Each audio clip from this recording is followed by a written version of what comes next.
Right, so in this video I'm going to have a look at the Leaving Certificate Higher Level Paper 1 for 2017, and I'm going to have a look at question 9.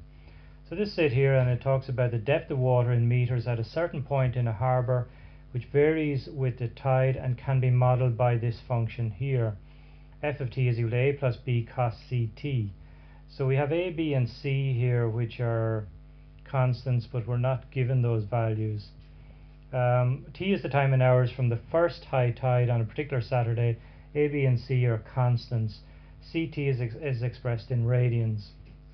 Okay, on that Saturday the following were noted. The depth of water in the harbour at high tide was 5.5 meters. The depth of water in the harbour at low tide is 1.7 meters. High tide occurred at 2 in the morning and 14:34 then in the afternoon. Use the information you were given to add as accurately as you can labelled and scaled axes to the diagram below and show the graph of F over a portion of that Saturday. The point P should represent the depth of water in the harbour at high tide on that Saturday morning. Okay, so this is it here really. We weren't given the axis in the question. We were just given this line here, and we had to add the axis and the scalings here as well. So it's done here now. This is the completed question. So let's have a look. The depth of water in the harbour at high tide was 5.5 meters. So in other words, this value here and this value here on the y-axis has to be 5.5 meters. So you have to, this value here has to be 5.5. So you can see then that you just go up 1, 2, 3, 4, 5 and 6 here. So this is 5.5. You were also told that the depth of water in the harbour at low tide was 1.7. So this value here and this value here on the y-axis has to be 1.7. So by putting in the correct axis here, you should have 5.5 here and 1.7 here. Now also you're told that high tide occurs at 2 in the morning and 2:34 in the afternoon. So 2 in the morning then. So you can see that this is high tide, so this value on the x-axis has to be 2. And then if you continue on out, so if this is 1, 2, you just keep going out 4, 6, 8, 10, 12, 14, and you'll see then that this will actually work out. You will get 14:34 here. So this is the completed diagram.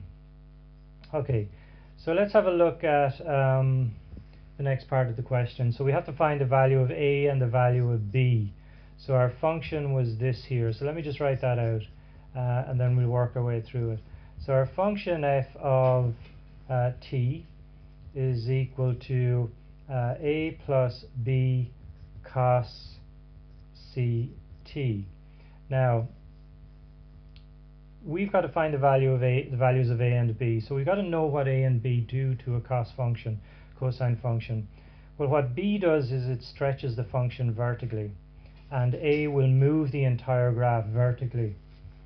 So in other words, if you take, for example, your basic cosine function, which will look like, which will look something like this, where this is 1 and this is -1 here. If you put in some value here in front of the cosine, so this is cosine theta, if you were to put in, let's say, b cos theta, let's say 3 cosine theta for example, you would get the same graph again. It doesn't stretch it horizontally, but this value here will now be 3 and this minimum value here will be -3. So the b here will stretch the cosine graph vertically. The a, on the other hand, will move the entire graph. So what will happen here is, instead of the graph being here, what will happen, let's say we put in a, I don't know, let's say a 2 plus 3 cos theta. What that will do is it'll take this entire graph and move it vertically this direction here, 2 places. So you'll end up with something like, I don't know, something like this. So this will actually be, we'll move the 3 up to 5, and this here went from -3 up 2 places. So this here would actually be -1. So that's what we've got to look at here. Now in our particular case, we can see that our graph has been moved vertically upwards by the A, and it also has been stretched.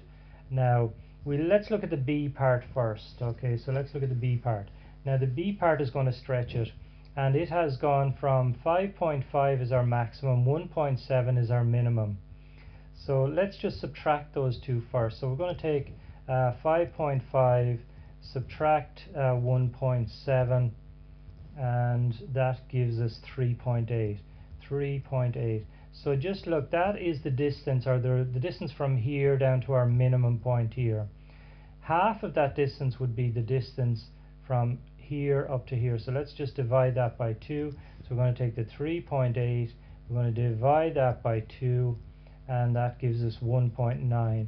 And that's actually our value for B. Because remember, we started, if you look at this one here, we've gone from 1 to -1. We put a 3 in here, so we've gone from, instead of going from 0 to 1, we've gone from 0 to 3. So remember, the distance from 3 to -3 is 6. Half it, you get 3. So that gives us our coefficient here of the cosine of theta. It's the same thing here. All I've done is I've taken the range here, 5.5 to 1.7, or 1.7 to 5.5, found the difference, which gives me the entire distance from here to here, halved it, which gives me the distance from here to here. So that's the value for B. Okay, so what about A then? Well, what A has done is move the entire graph up. So to find, so in other words, our graph would have looked something like this. Initially it would have gone up, down, and up, something like this anyway. So this value here, this was B here. Remember, B here, it would have stretched it from 1 to 1.9, and this down here would have been -1.9. Now we've gone from 1.9, a maximum of 1.9, up to a maximum of 5.5. So what would you have to do, in other words, to go from, so we've ended up with something like this at 5.5. So our graph here went from 1.9 minus 1.9 upwards, vertically upwards, to 5.5. So what's the difference then between 5.5 and 1.9? Well, that's just simply 3.6. So in other words, our A here must have been 3.6. We've added 3.6 to this function here to bring it up to here.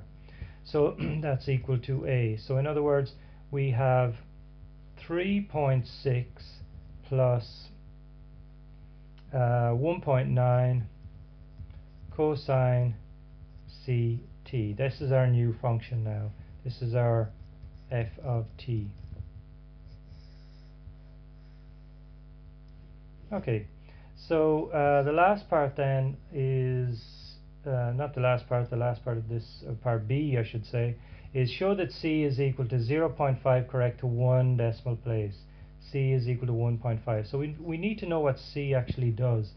Well, what C does is it contracts a cosine or a sine function.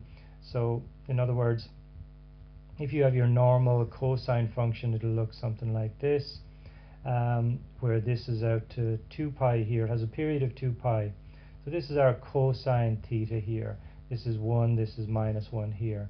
If you say do cosine 2 theta, so we put a number in front of here, this would be our C, for example, in our question. If we put a 2 in here, what does it actually do? Well, what it actually does is it contracts our cosine. So instead of going out to 2 pi, what we actually do is we contract the function, and we our period here is 2 pi. Our period here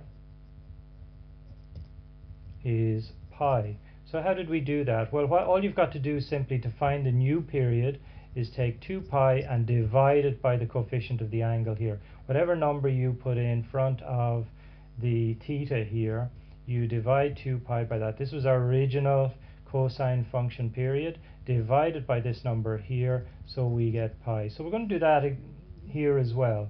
So if you look at our graph here, what's the distance between here and here in terms of hours? Well, we've gone from 2 o'clock 0 to, we've gone up to, this here is actually, we're told in the question, that that's 1434.